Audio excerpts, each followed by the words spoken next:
É incrível pensar que, dentro de cada um de nós, existe uma espécie de gênio invisível, uma orquestra de processos biológicos que nos mantém vivos a cada segundo sem que a gente nem perceba.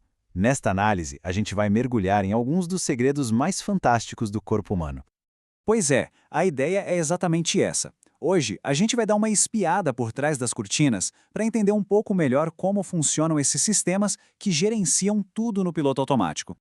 Então, o nosso caminho vai ser o seguinte. Primeiro vamos ver os sistemas operacionais que controlam nosso estado interno. Depois vamos conhecer o piloto automático da nossa sobrevivência. Em seguida, a gente mergulha na máquina de cópia da vida e, por fim, entende como funciona o serviço de mensagens genéticas. Vamos lá. Para começar, vamos falar do nosso sistema nervoso. Pensa nele como um grande painel de controle, como uma divisão específica para tudo aquilo que acontece sem que a gente precise pensar a respeito. Sabe aquela sensação de coração na boca antes de uma apresentação importante? Ou quando a gente toma um susto? Então, esse é o sistema nervoso simpático em ação.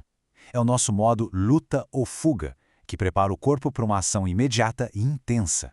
E quando o perigo ou o estresse passa? Aí entra em cena o oposto dele, o sistema nervoso parasimpático. Ele é o nosso modo repouso e digestão. É ele que assume o comando para acalmar tudo e cuidar das tarefas de rotina, como a digestão, por exemplo. E olha só que interessante essa tabela. Ela mostra sua posição de forma bem clara. Enquanto o sistema simpático acelera o coração, dilata as pupilas e basicamente desliga a digestão para focar na emergência, o parasimpático faz exatamente o contrário. Desacelera, contrai as pupilas e ativa a digestão. É um verdadeiro cabo de guerra invisível acontecendo o tempo todo para manter nosso corpo em equilíbrio. Ok, então se esses sistemas são tipos softwares que gerenciam nossas reações, onde é que fica o hardware principal, a central de comando disso tudo? Bom, para isso a gente precisa ir até o cérebro, onde uma pecinha fundamental funciona como o piloto automático da nossa sobrevivência. Pois é, bem escondido ali na base do cérebro fica o bulbo. Apesar de ser pequeno, ele é uma das estruturas mais importantes para a nossa sobrevivência. E o mais incrível, ele trabalha 24 horas por dia, 7 dias por semana, sem que a gente precise dar nenhuma ordem. E quando a gente fala em tarefas críticas, são críticas mesmo. Pensa só, regular os batimentos do coração, controlar o ritmo da nossa respiração, gerenciar reflexos como tosse ou vômito, tudo isso é gerenciado automaticamente por essa pequena e superpoderosa estrutura. Bom, a gente já viu como o corpo se gerencia em larga escala. Mas e as instruções para tudo isso? Como elas são guardadas e passadas adiante? Para responder isso, a gente precisa dar um zoom gigantesco, sair do nível dos órgãos e mergulhar no mundo molecular, dentro de cada célula para descobrir o segredo da máquina de cópia da vida. Esse processo se chama replicação do DNA, e ele é definido como semi-conservativo. O que isso quer dizer? Basicamente que cada nova molécula de DNA que é criada é metade antiga e metade nova. É como usar um molde perfeito, o que garante uma cópia de altíssima fidelidade. É assim que a herança genética passa de uma célula para outra com precisão. Tá, mas aí surge um problema bem prático. Imagina uma corda toda torcida. Se você tenta abrir ela no meio, as pontas ficam ainda mais enroladas, certo? A mesma coisa acontece com o DNA.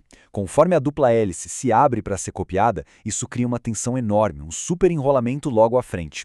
E é aí que entra a genialidade da biologia. O corpo tem uma solução super elegante para isso.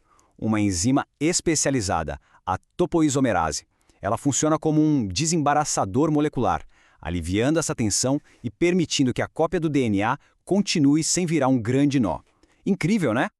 Então, se o DNA é o nosso grande manual de instruções, como é que as ordens que estão escritas nele chegam até as fábricas da célula, que são as responsáveis por construir tudo?